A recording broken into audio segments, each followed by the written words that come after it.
বন্ধুরা আবার চলে এসেছি দুই দিদির রান্নাঘরে। তো আজ রান্না করব কচুর শাক, শোলা কচুর শাক। আমি ভালো করে কেটে, ভালো করে বেছে কেটে ধুয়ে সেদ্ধ করে নিয়েছি।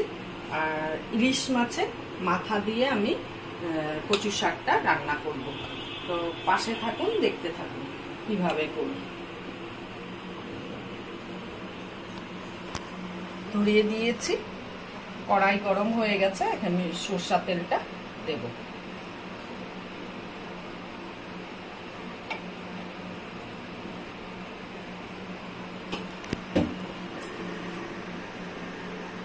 তেলটা পুরো গরম হয়ে গেছে, ধুয়ো উঠছে। তো এখন আমি মাছের মাথাগুলো ভেজে নেব। ইলিশ মাছের মাথা দিয়ে যাই করা হয় না কেন সব কিছুই ভালো লাগে। ইলিশ মাছ এমন একটা মাছ, সবারই প্রিয়।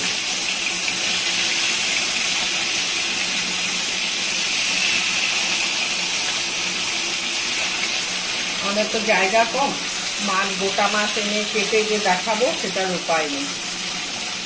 তার জন্য আমাদের মাছ কেটেই আনে, সব মাছই কেটে আনে। মাথাগুলো প্রায় ভাজা হয়ে এসছে, আর একটু হবে। মাছের মাথাগুলো ভালো করে না ভাজলে পরে কাঁচা কাঁচা ভাব একটা থাকে, ভালো লাগে না। ভাজাটা তো পুরো সব মাথাগুলো আমার ভাজা হয়ে গেছে, এখন আমি উঠিয়ে নিচ্ছি।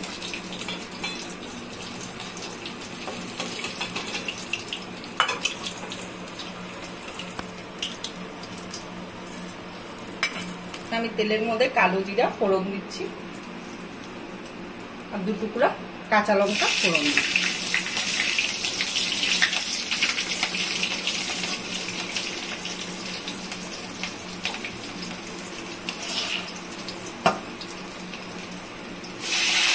কচুর শাকটা ছেড়ে দিলাম।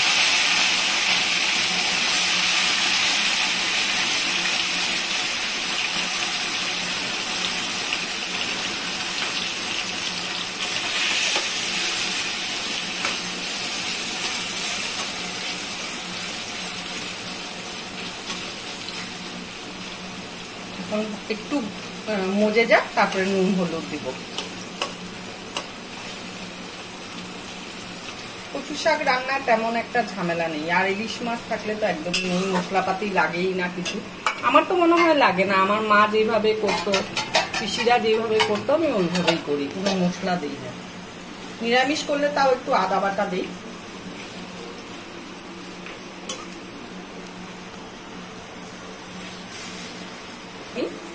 একটু হলুদ দেব,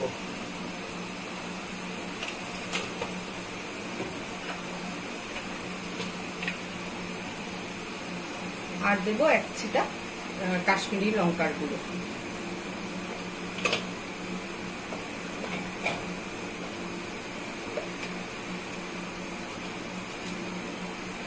নুন তো সেদ্ধ করার সময় দিয়েছিলাম, আর মাছের মাথাটা ভেজেছি ওটার মধ্যেও নুন আছে।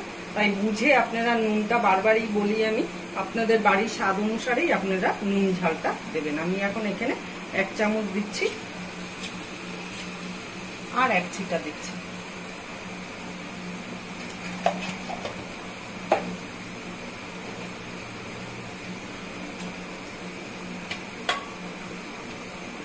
চিনি তো দিতে লাগে না, মাছের মাথা দিচ্ছি যেহেতু কচুর শাক, তার জন্য এই 1 চিমটি চিনি দিচ্ছি।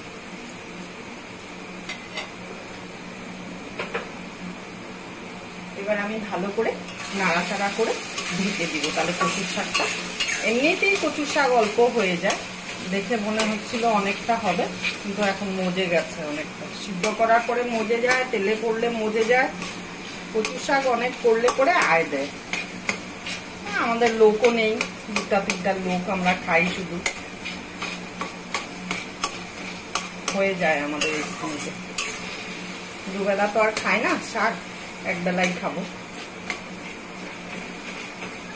এখন আমি ঢাকা দিয়ে দিব, আপন মনেও সেদ্ধ হবে,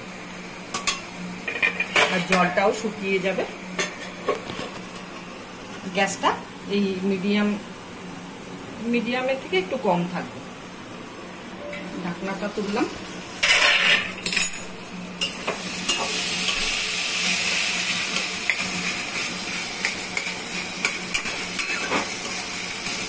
কতটুকু হয়ে গেল, একদম কমে গেল।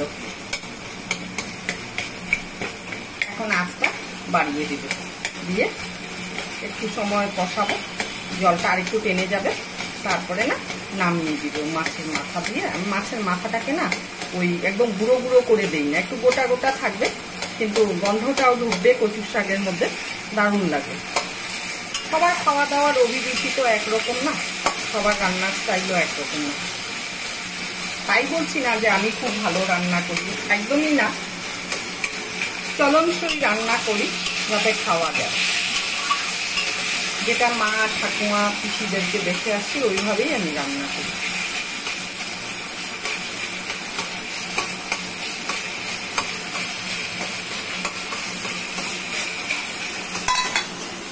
এখন উপর থেকে মাছের মাথাটা আমি দিয়ে দিই, কিন্তু এটাকে আলতো হাতে নাড়বো যাতে ভাঙে না।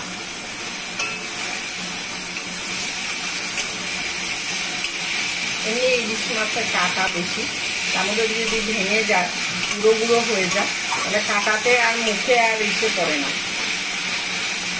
এখন একদম গ্যাসটা কমিয়ে দিব, দিয়ে আমি একটু ঢাকা দিয়ে রাখবো যাতে মাছের মাথাগুলো একটু নরম হয়ে যায়। শাকের রেসিপিটা হয়ে গেছে, এখন আমি নামিয়ে ফেলবো।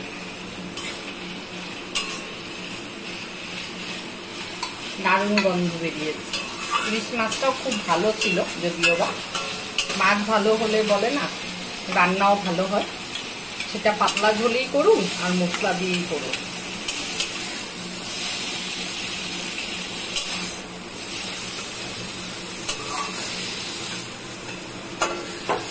দুঃখের বিষয় আমার বর খায় না ইলিশ মাছ, ইলিশ মাছ খেতে পারে না, খেলেই গ্যাস অ্যাসিডিটি হয়ে যায়। আজকের জন্য আমার এই ইলিশ মাছের মাথা দিয়ে কচুর শাকের রেসিপিটা হয়ে গেল। আর যদি ফেসবুক থেকে দেখেন আপনারা ফলো করবেন, লাইক করবেন, কমেন্ট করবেন, আর ইউটিউব থেকে দেখলে সাবস্ক্রাইব করবেন আর পাশে দেওয়া বেল আইকনটা প্রেস করবেন। তো যদি ভালো লেগে থাকে অবশ্যই অবশ্যই কমেন্ট করে জানাবেন আমাকে। টাটা আজকের জন্য।